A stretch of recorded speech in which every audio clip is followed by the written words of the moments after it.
It's about time because we're going there. Welcome back to another episode of We're Going There. I'm your host, Bianca Olthoff, and we are continuing on with the conversation of starting over, beginning new beginnings. I am so excited because today's host is somebody that I met in the oddest of situations. And I think, Mike, welcome to the show. Let's start there. But I have to give people, do you mind if I tell people how we met? Of course, go for it. Okay, so oddly enough, the thing that I like about the podcast is that we get to have so many different people from so many different backgrounds. But one of my favorite aspects of doing the podcast is when I actually know this person in real life. And Mike and I met in Miami, and we met in a golf cart. And I am so excited to see what God has done in your life over the last couple years. And I loved you as a person when I met you, your humility. Here is this man who is entrepreneurial, who is successful, who loves the Lord. And yet he's carting people around, guests and guest speakers around at this particular conference. Shout out to VuCon. We love VuCon in Miami. Come on. But that's where we met. And we hit it off in such a beautiful way. But life kind of threw you a curveball. And when we were talking about this season and starting over, beginning new, knowing a little bit of your story and what you have lived through, I am so excited because this is what I know, Mike. There are people whose hearts or minds or souls feel like they're in a million pieces, feeling so broken. And in knowing your story and seeing some visuals about what you've lived through, will you take people on really speaking to an uncollapsible soul? I love your story, and I want to just start with the beginning. You are a man who is kind and loves Jesus, but you've lived through something very traumatic, a collapsing, if you will, and you're walking people through how to start over and build up from what is rubble. Take me on this journey. Absolutely. So on June 24th of 2021, there was a building that just pancake collapsed in the middle of the night. And there was 101 people that went down with that building, and 98 of them died. One of them was the matriarch of our family. It was the person that has loved me unconditionally with the love of Jesus since the day I was born. It was my grandmother. And, you know, it was just one of those 1:30 in the morning phone calls that I got that was like, hey, something happened to your grandmother's building. We need to go over there. And I really had no idea what it was that I was going to be experiencing. It was absolutely traumatic. It is by far the most deadly emergency in the history of Florida that's non-hurricane related. And so when we walked up to that, it hit me on every level. It hit me physically, emotionally, spiritually, mentally. And it was just one of those moments where you realize there's some situations in life that you cannot call on any person to save you, that you can only call in the name of Jesus, that he's the only person that can be your refuge and your strength. And so when I showed up, my father was the first one on the scene. It was his mother. And to see my father weeping publicly, I mean, I had barely ever seen my father cry before. And to look towards where all the rubble was and to see my grandmother's balcony right there and to contemplate that she was somewhere underneath that what was once a safe haven and a paradise became a living nightmare. It took me a couple hours just to accept that it was reality. And what kind of changed everything, or what began to change everything for me, was I walked over to the building right next door. And I just had to get away from the chaos, and it felt like I was in hell. And so I did something just to attempt to bring a piece of heaven down to where I was. And I started listening to this song by Vu Worship called Shelter In. And the song just claims all these promises that are in Psalm 91 about how God is our refuge and strength, and that 1,000 may fall to my left and 10,000 more to my right. But no matter what, it is God who sustains us because he's our fortress. He's our refuge.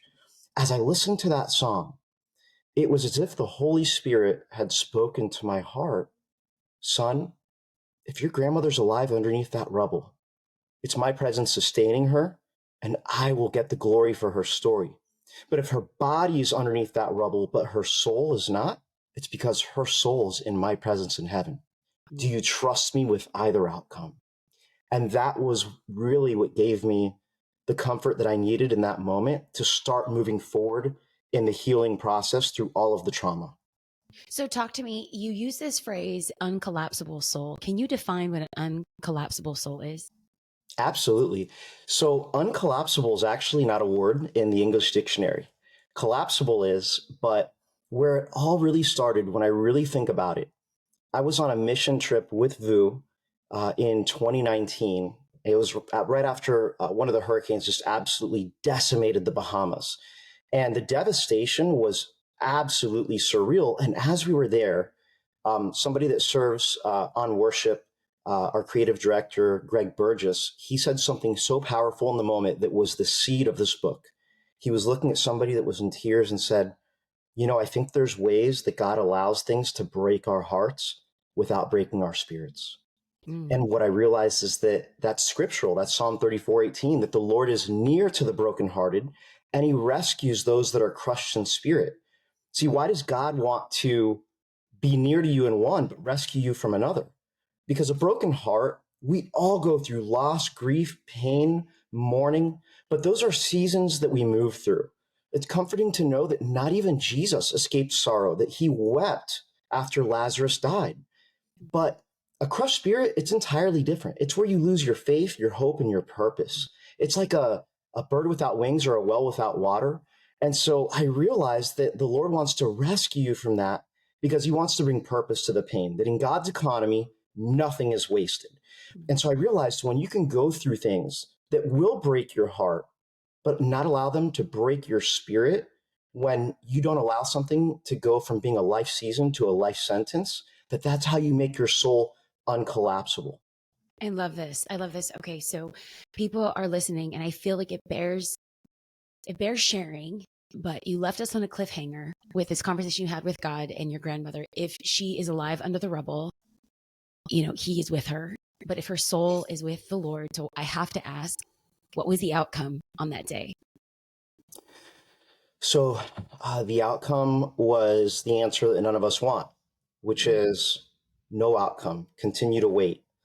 And the last person was found about 30 days later.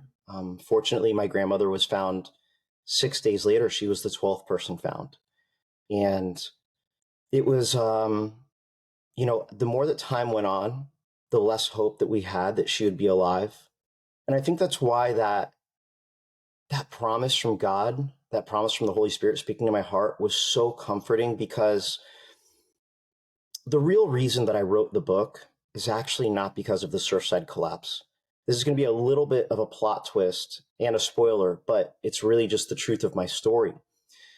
Many years ago, I got married and I trusted God to save myself for the one that he had for me. And I got married when I was 24 and she was 22, and gave myself to her. And I just thought, my gosh, like, I trusted you, God. I have the beautiful wife. I have the home. My business is rocking. And 3.5 years into our marriage, thinking that the rest of my life is essentially on autopilot, which was so naive. I came home and she just had her bags packed and she's like, hey, I need some space. I'm going to leave. I'm going to spend the night at my mom's house. And she left that night and never came back. And the reason why was because she had so much trauma from her life that was unaddressed, and she didn't take the healing steps that I write about in the book. And so I didn't help her in that healing process. It was more like, hey, I rescued you from all of this. Why are you not happy? And so I just wasn't empathizing with her. And it was an immaturity and an insecurity in my part. But the only way I can describe it is that the night that my wife left me, it broke my heart. The day that God did not save my marriage, it absolutely crushed my spirit, because my faith was not attached to Jesus. I thought it was. It was attached to an outcome. And when I didn't get the outcome, my faith was broken because it was built on the wrong foundation. What I called a curse in one season ended up becoming the biggest blessing in another season, because what I realize now is that God was truly teaching me, just like Shadrach, Meshach, and Abednego, that they went into the fire. God didn't rescue them from going into the fire, but it's his presence that rescued them while they were in that fire.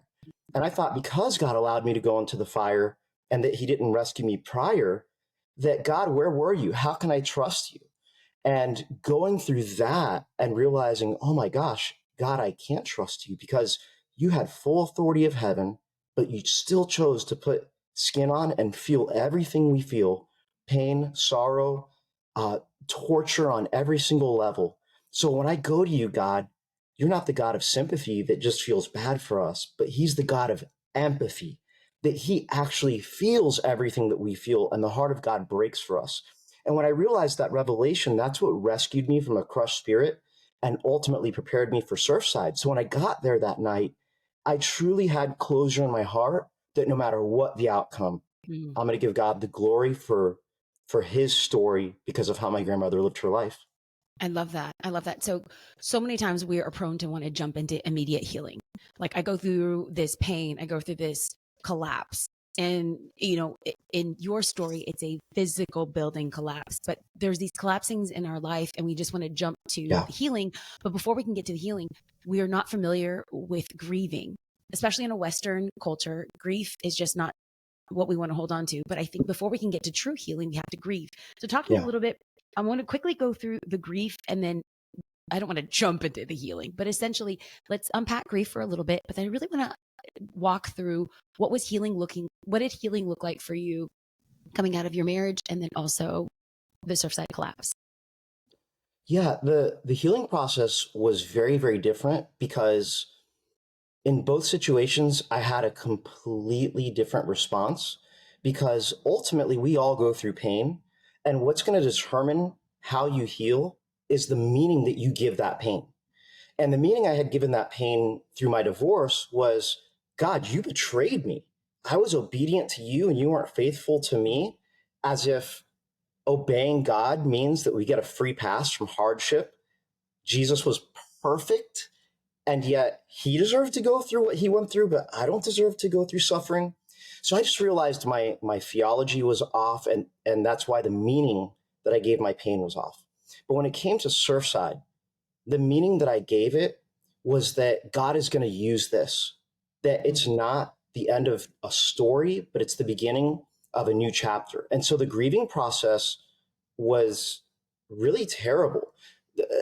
There's a lie that the world teaches that all things heal with time. That's not true. Maybe No. all things get buried with time, Yeah. but if you don't allow yourself to reveal it and feel it, you won't heal from it. And so there was a point I was seeing a Christian therapist and a psychologist at the same time, because I had just so many emotions and regret and so much pain to work through. And once I went through that whole process, I looked back and said to myself, okay, what is it that I actually did here that was so different from when I went through the process of my divorce? And so, really, the body of the book is really that healing process. It's so funny to me. So I've been reading your book. I love it so much. I think what's grabbed my heart in the first 1/3 of your book is you and I have both literally written the same exact book. We call it different things, but your soul is meant to be uncollapsible. That's Absolutely. why when you live that way, when you live from that, you got grit and you don't quit. That's You right. broke up your book into 3 phases, or you call them 3 sections. I have my book broken up into 3 exact phases. It's just so funny how in sync we are. So I would love to get to the healing part, but yeah, I didn't. The grieving part was so terrible because the reason people avoid grieving and healing is because healing hurts. But I want to encourage everybody that healing is worth the hurt. It really is. Hi, friends. I'm interrupting the episode to let you know of some amazing friends that help sponsor this show. This show is sponsored by BetterHelp. And if you know me, I am a fan of counseling.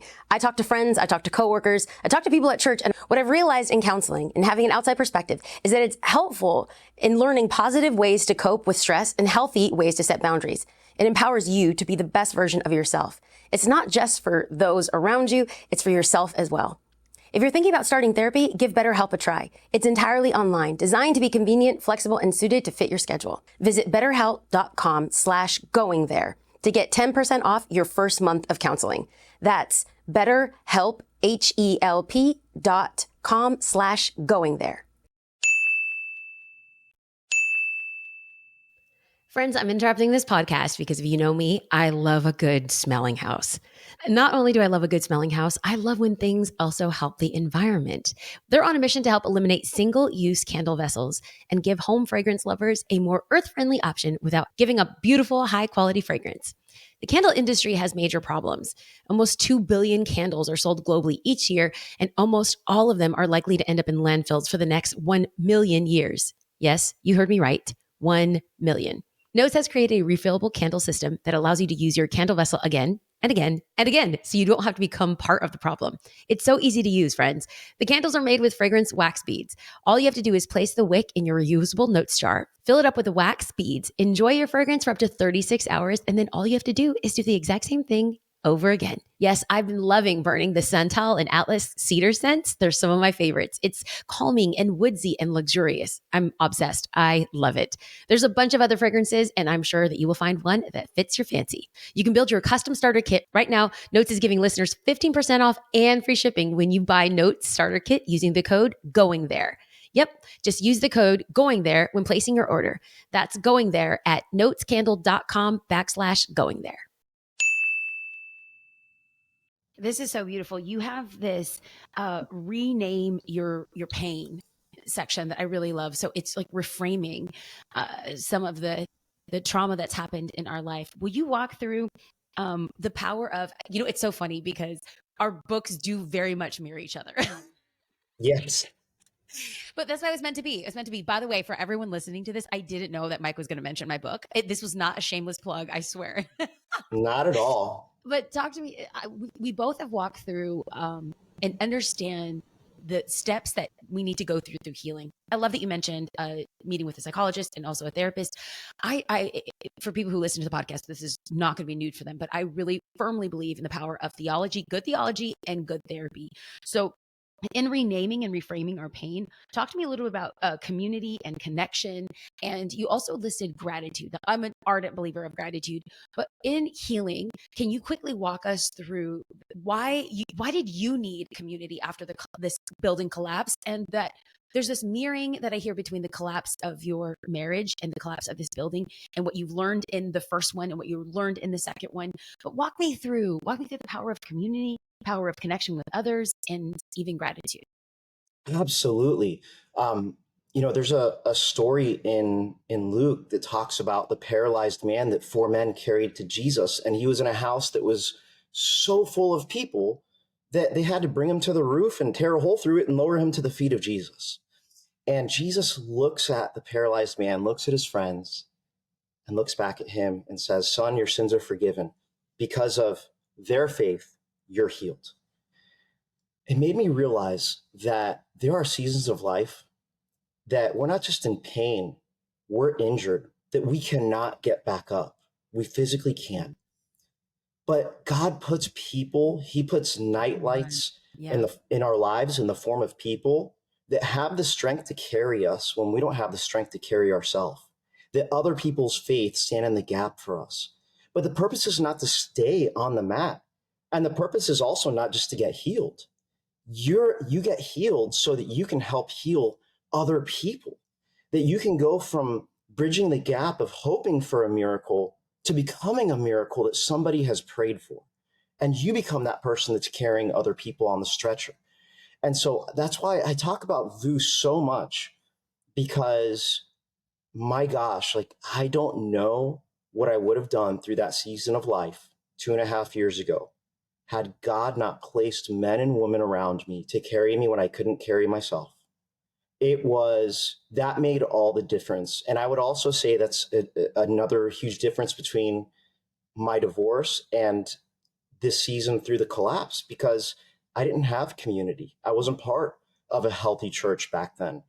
And so that was an absolute game changer. But what you were just referring to is the five requisites to restoration. And I know you were talking about renaming your pain, but the reason I call them the requisites to restoration is each step is almost like a prerequisite to the next. So if you don't mind, it's okay if I go through them really fast? Absolutely. Awesome. So the first thing that I talk about in the healing process is, we all go through collapses around us. It's just not avoidable at all. And they come in different forms. Just to make it kind of catchy, I put them all in the forms of B. So it can be a burial, a betrayal, a breakup, or a bodily breakdown. We're all going to go through one of those or all of those. Mm-hmm. And so the first thing that you have to do is treat it like a physical wound. I believe that Jesus spoke in parables because our mind doesn't think in words. Our minds actually think with imagination, like cinematic pictures. And so think of it of a physical wound. If you're in the kitchen and, cutting tomatoes or something and you slice through your hand, well, the first thing that you have to do is you have to reveal that wound. You have to recognize it. Yeah. When you acknowledge it, then you can take the next step of addressing it. And that's the second step, is you have to relieve it. You have to respond to your grief. What does that look like? Well, in a physical wound, it may look like stopping the bleeding. It may look like washing out that wound. But at some point, if it's a bad enough wound, you can't just handle it on yourself. You can't handle it all by yourself. You have to actually release it. You have to relinquish your anguish, which means you have to surrender your pain. You probably need to go to the hospital and get stitches, or maybe get surgery, or get antibiotics so it doesn't get infected. And so the truth of the matter is that you have to relinquish all control and actually open yourself up. And here's the thing, what they're going to be doing to heal that cut, whether it's stitching or whatever it is, it's going to hurt. But again, it is worth the hurt. When you go to a small group, a therapist, whoever it is, and you open up your heart, man, like one of the things that I experienced writing this book that was so tough that I did not expect is each of these five requisites that I'm going through is actually attached to a story of someone in Surfside that actually passed away in the collapse or fell in the collapse and survived. And as I was writing their stories and reliving my trauma through their perspective, it hit me so hard. And that's what's so hard about surrendering, is that it's going to be painful and it's going to require trust beyond yourself. But then once you go through that crucial step, now you can reframe it. Now you can rename your pain. Why? Because what was called a wound in one season that can get infected or bleed out, once it's healed, it becomes called a scar. And a scar tells a story of triumph. It can't get infected, and it's thicker, callous skin. And after that, now you can actually renew your pain. What does that mean? You can redeem your sorrow. You can trade tears for joy. You can draw purpose from your pain. Why? Because once you receive your healing, your pain is bigger than you. Somebody needs to hear your story of how you went through a season of crushing that broke your heart, but did not break your spirit, because we overcome by the blood of the Lamb and the word of our testimony. Somebody needs your testimony. I love this. I love this. I also want to pause for a second, because there's somebody out there that's like, what is he talking about? What to do? You know what? Shout out to Pastors Rich Wilkerson Jr. and Pastors Don Cherie, because they literally have created and fostered such an amazing community. And so much of what you've said and now the healing that you found is because you were in a good local church community. So shout out to all the pastors out there and local church leaders that are making this happen. But okay, so I wrote down acknowledge and address, and then that's when the renewal can begin. So let's talk about this as we wrap this up. This is what I want people to feel like they have a practical handle. So where did you see that moment in your life when you said, okay, all of this has collapsed. All of this feels like it's in rubble. Where in your moment did you walk away and say, now's the time to rebuild? And we can parallel this between your divorce and also this season of the collapse of the building. But when did you rebuild? That is such a loaded question, because my father gave me the honor of my life. So my father's a public figure. He was the actual chief of police for the Miami Beach Police Department. And he retired from there, and he became a chief of a small town on your way into Miami Beach. And my father's just very used to being in the public eye. And he asked me, he said, look, I don't have the strength, the composure, or even the willpower to talk about this to the media, but they're going to talk about this story, whether we want them to or not. And it's not their story to tell. So would you represent me and your grandmother and this family and speak to the media? And I said, absolutely, because I had so much regret in my heart that I didn't get that. My grandmother used to say, I would say, I love you, Kima. I called her Kima. And she would always say, I love you more. And I never got that last moment. She was 92 years old, and I always thought that I would be able to cherish it. And so I had all this pain and all this really rage against myself that I didn't get that moment. And I just unleashed it by trying to get the next closest thing, which was honoring not how she died, but how she lived, and how she lived from an overflow of God's love. And so when they found her on day 6, all that with the media, it stopped. And it was like, God, why did you open this door? Was this it? And there was something inside of me that was so unsettled. And I wanted to keep going because it gave me purpose in my pain immediately. It was almost like a high, like a drug. And what I realized is once all that went away, I was using it as a crutch because I didn't want to have to go down this rabbit hole of just being by myself and my feelings and facing it. So I think the biggest practical handle was God didn't reveal my calling to me in all of this until I healed. And that's not what my flesh wanted. My flesh wanted to stay busy. My flesh wanted to move on to the next thing. And God removed all of the distractions in my life to where it was just me and him and my feelings and my therapist and my community. And I just want to encourage you that if you're going through something right now that's so traumatic that you've never shared with somebody before, just share it with somebody that's trusted, even if it's not a therapist. Every time somebody shares something that's so deep in their heart, they always say the same thing. Oh, I'm so glad I got that off my chest. Why? Because God gave us kidneys to filter out the toxins in our blood so that we could actually be pure in our bodies and continue to move forward in a healthy way. Well, God gave us our hearts and our minds to process everything so that we can filter that and not have to go through dialysis in our heart. So that's my big encouragement. And just the last thing that I want to say on this is that God promises to work all things for the good of those that love him. I love how you and Candace on a podcast, you guys did a podcast called, I think it's Darkness Comes, it's Darkness Before the Dawn. Yeah. Right?